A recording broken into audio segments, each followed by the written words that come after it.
Hello students, welcome to class 9th and today we are continuing our chapter number first of history।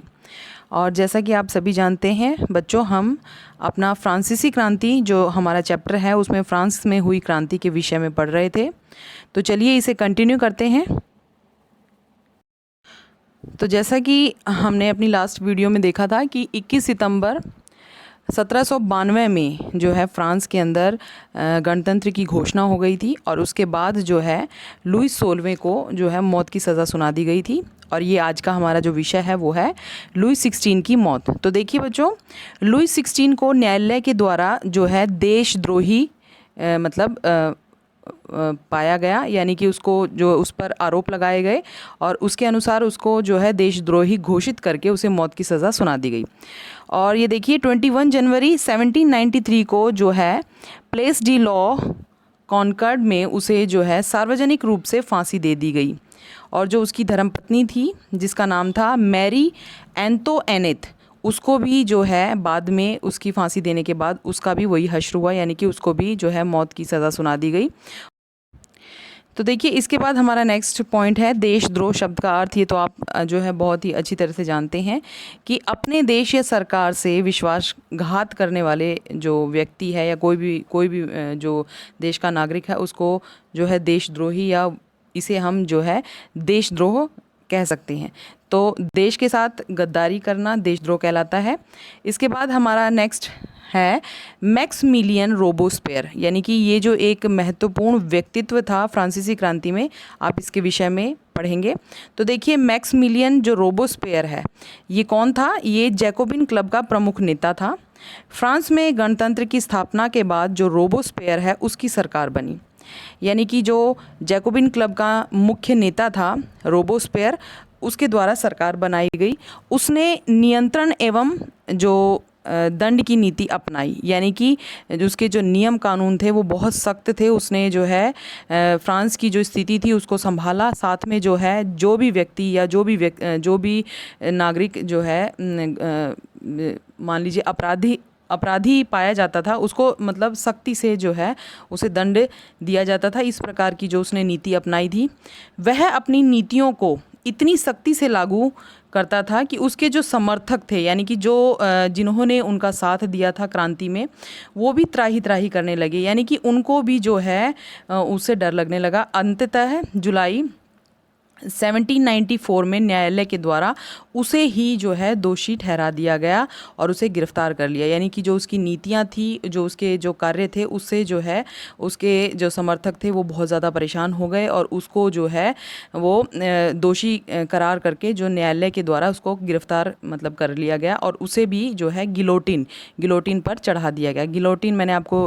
प्रारंभ में ही बताया था कि एक जो है मतलब जैसे एक गिलोटिन मतलब एक तरह का जो था हथियार था जिसको मतलब जिसके ऊपर गर्दन रख कर जो है ऊपर से जो है आरे टाइप की जो एक तलवार सी होती थी और जो उसके ऊपर मतलब जिससे सर काट दिया जाता था।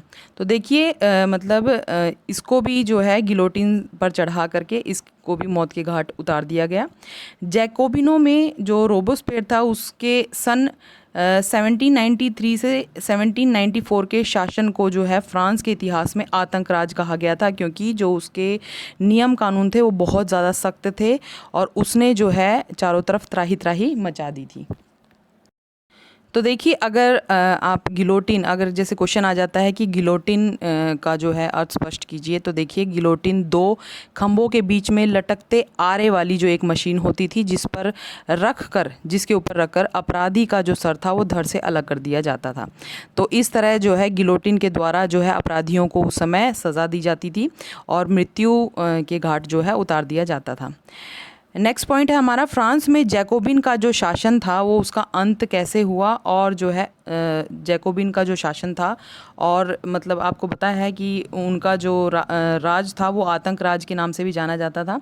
तो इसके विषय में हम पढ़ेंगे। देखिए जैकोबिनों का जो शासन था सन 1793 से लेकर के 94 के शासनकाल को जो है फ्रांस के इतिहास में आतंक का युग कहा जाता था। और जिसका जो शासक था वो मैक्समिलियन, मैंने आपको पहले बताया था, मैक्समिलियन रोबोस्पेयर था, जो जैकोबिनों का सबसे बड़ा जो नेता था। इस शासन को आतंक राज इसलिए कहा जाता था क्योंकि उसने जो है नियंत्रण एवं दंड की जो नीति थी वो बहुत सख्ती से जो है अपनाई थी। ठीक है, नेक्स्ट पॉइंट हमारा, गणतंत्र के जो शत्रु थे अथवा जो राजनीतिक विरोधी थे या उसकी कार्यशैली से असहमति रखने वाली जो पार्टी के सदस्य होते थे, सभी को वो ज़बरदस्ती जैसे जेल में डाल दिया करता था, गिरफ्तार करके। यानी कि जो भी उसके खिलाफ होता था वो उसके साथ जो है बड़ा ही बुरा व्यवहार करता था। एक क्रांतिकारी न्यायालय के द्वारा जो है उन अपराधियों के ऊपर जो है मुकदमा चलाया जाता था और दोषी पाने पर उनको जो है गिलोटिन पर चढ़ा करके सजा दे दी जाती थी। रोबोस्पेयर सरकार ने जो है कानून बनाकर मजदूरी एवं कीमतों की अधिकतम जो सीमाएं थी वो तय कर दी थी। यानी कि कोई भी वस्तु है जो फ्रांस में जो है कोई भी वस्तु है जो उसकी जो कीमत है वो निर्धारित कर दी गई थी अधिकतम, यानी कि अधिक से अधिक उस वस्तु को इतने तक बेचा जाएगा। मान लीजिए ब्रेड है, जैसे पाव रोटी है, जो वहाँ का भोजन होता था और जो मांस होता था, तो उनकी जो है कीमतें उन्होंने निश्चित कर दी थी, ना तो कोई व्यक्ति उससे ज़्यादा ले सकता है। तो मतलब ये नियम कानून बहुत सख्ती से उसने जो है बना दिए थे। इसके बाद नेक्स्ट देखिए, गोश्त एवं पाव रोटी की जो राशनिंग कर दी गई थी तथा किसानों को अपना अनाज शहरों में ले जा कर के सरकार के द्वारा तय कीमतों पर बेचने के लिए बाध्य किया जाता था। यानी कि वो अपनी मर्ज़ी से किसी भी चीज़ को अधिक मुनाफे में नहीं बेच सकते थे। सरकार ने जो कीमतें निर्धारित की गई थी उसके अनुसार उन्हें ये वस्तुएं बेचनी पड़ती थी।